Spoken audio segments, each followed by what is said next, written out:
Xin chào tout le monde. Je suis à Hanoi, capitale du Vietnam pour ceux qui ne connaissent pas. Et je suis là depuis 2 mois, mais je vais vous retracer les 30 dernières années pour ceux que je n'ai pas revus et je crois qu'il y en a beaucoup.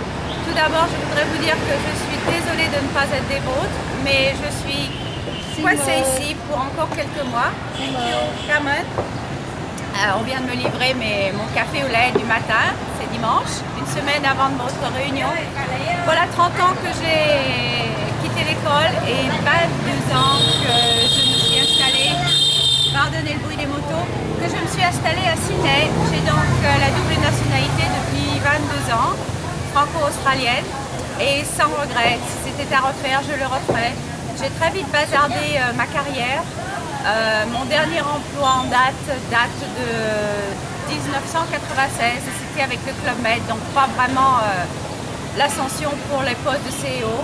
À partir du moment où j'ai émigré à Sydney, j'ai décidé de prendre la vie du bon côté, de travailler suffisamment pour vivre, mais pas suffisamment pour me stresser.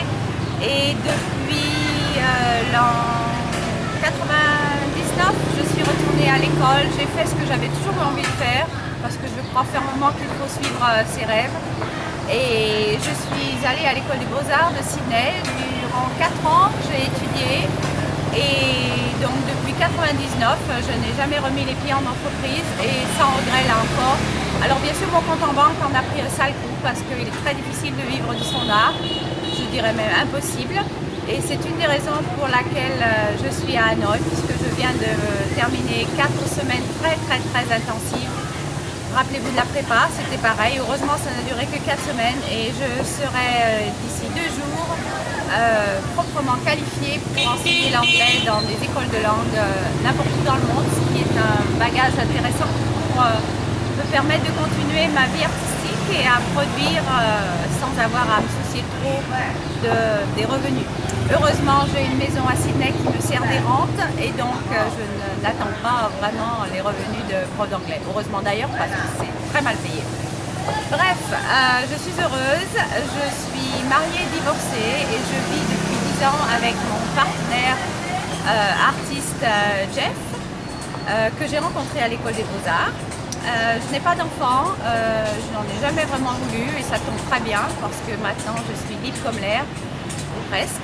Et mon seul regret c'est de ne pas être des vôtres en ce moment, mais je vous promets de faire un très gros effort pour les 35 ans et c'est sûr pour les 40 ans si je suis encore en vie. Je vous embrasse tous très fort, je suis avec vous de tout cœur et j'attends les vidéos avec impatience pour vivre avec vous ce week-end dingue.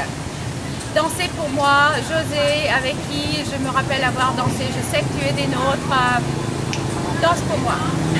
Grosse bise à tous et à bientôt j'espère. Je serai en France à partir de septembre, je ne sais pas où, mais je vous donnerai de mes nouvelles à tous par la liste email et j'espère avoir l'occasion de rencontrer beaucoup d'enfants. Xin chào, tamiet, bye bye, au revoir.